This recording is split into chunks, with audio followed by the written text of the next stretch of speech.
les institutions qui contribuent à faire de nous des citoyens?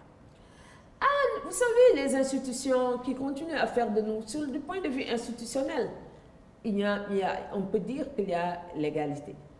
Je crois que l'Assemblée nationale est une des premières institutions à chercher à faire de la femme une véritable citoyenne.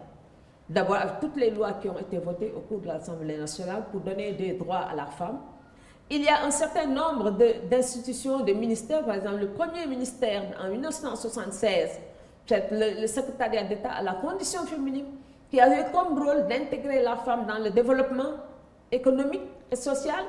Et c'est une institution importante, entourée, si vous voulez, d'organisations de femmes qui continuaient à alimenter et contribuer. Mais l'école, fondamentalement, est l'institution par excellence pour faire le citoyen. L'armée. Ce sont les deux mamelles, à mon avis, de la formation et de l'intégration de l'individu en tant que citoyen. L'école et l'armée sont des institutions puissantes et extrêmement importantes pour une transformation sociale.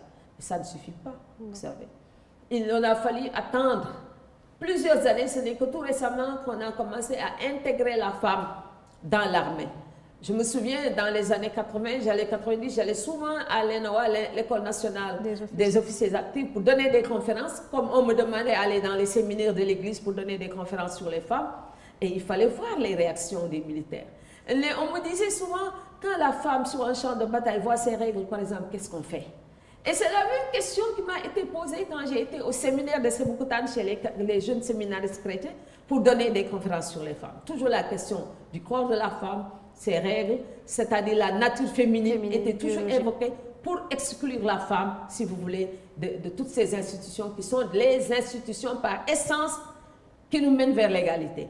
D'ailleurs, la mémoire collective, on l'a vu dans notre histoire, la mémoire collective a souvent exclu les femmes. On oublie le rôle que les femmes ont joué dans l'histoire. C'est tellement vrai que même dans les ouvrages où il est question de guerre, on ne voit pas les femmes. Ou si on les voit dans la guerre, c'est en tant que comment dirais-je, on les voit en tant qu'espionnes de temps en temps, ou on les voit comme infirmières, mais jamais comme combattantes. D'ailleurs, on l'a vu avec la guerre récente de l'Ukraine, qu'est-ce qu'on a commencé que les femmes et les enfants quittent le territoire pour aller se réfugier. Mais demain, au moment où justement il faudra faire les comptes, on dira, oh, vous les femmes, vous êtes exclues, vous n'êtes pas des citoyennes parce que vous n'avez pas pris les armes pour défendre la patrie.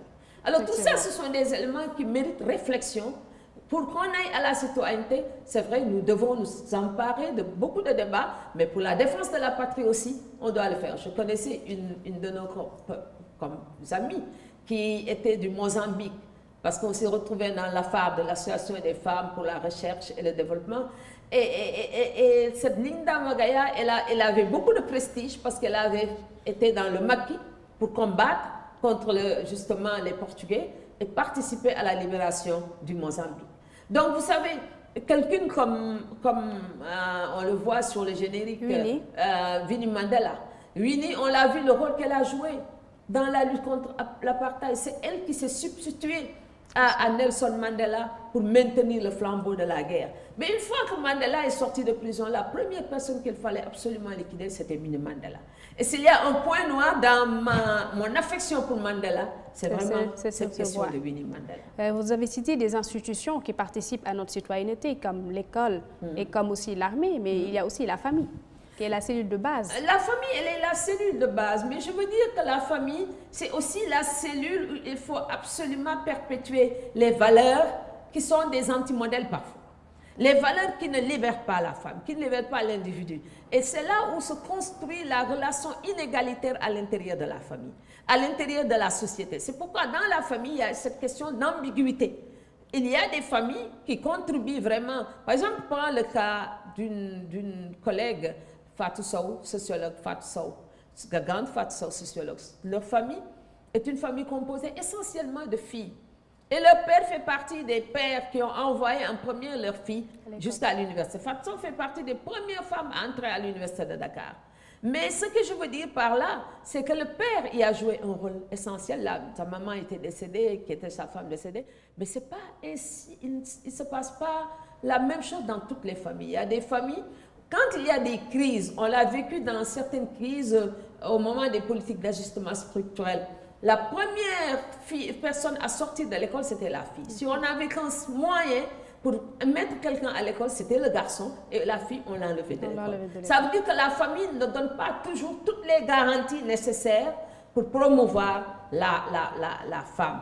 Et c'est vrai, même pour l'enseignement religieux, on l'a vu, c'est avec les luttes des femmes qu'on a vu que même les familles religieuses commencent à s'ouvrir pour permettre aux filles d'aller à l'école. Et des figures importantes comme la figure de Mambiara Bousso chez les Mourides est une figure essentielle aussi pour structurer l'image de la femme. Mais, et puis dans les années 90-2000, on a mené des débats extrêmement importants ici sur femmes, islam, etc., pour permettre à la femme de se libérer. Mais notre société est une société extrêmement conservatrice, il faut le reconnaître.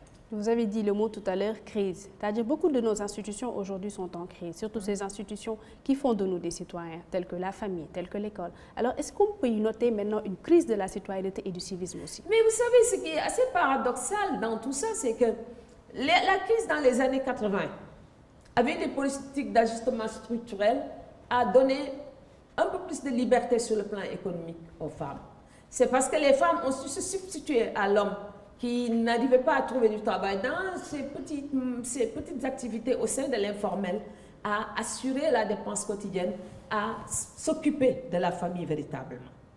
Et ça a donné plus de pouvoir, de liberté, mais aussi d'autonomie. La question de l'autonomie de la femme commence à se poser. Même si nous sommes dans des sociétés, par essence, matrilinéaires, basées sur le matriarcat, où la femme n'a jamais quitté le champ, disons, l'espace public. Mais ce qui est intéressant, c'est que la crise a donné plus d'autonomie et a libéré la femme. Et je disais toujours qu'il y avait une institution essentielle de la religion, en tout cas un des piliers essentiels de la religion, le pèlerinage à la Mecque, a été utilisé par les femmes pour se libérer dans un voyage qui leur permettait à la fois de sortir de chez elles, mais en même temps de pouvoir s'insérer dans le commerce international. Et aujourd'hui, la plupart des femmes aujourd'hui qui sont dans le commerce à un certain niveau ont commencé aussi par les pèlerinages, etc. Ça veut dire que la femme a su non seulement s'adapter, mais utiliser cette crise pour se donner plus de pouvoir et de poids dans la société. Et ça, c'est un élément important. Il y a aussi le fait aujourd'hui, si vous voyez l'école et toutes les institutions de formation, les premières sont les filles. Parce que les filles sont convaincues, c'est par l'école qu'elles vont se libérer, à la fois sur le plan économique, sur le plan institutionnel, mais aussi sur le plan intellectuel.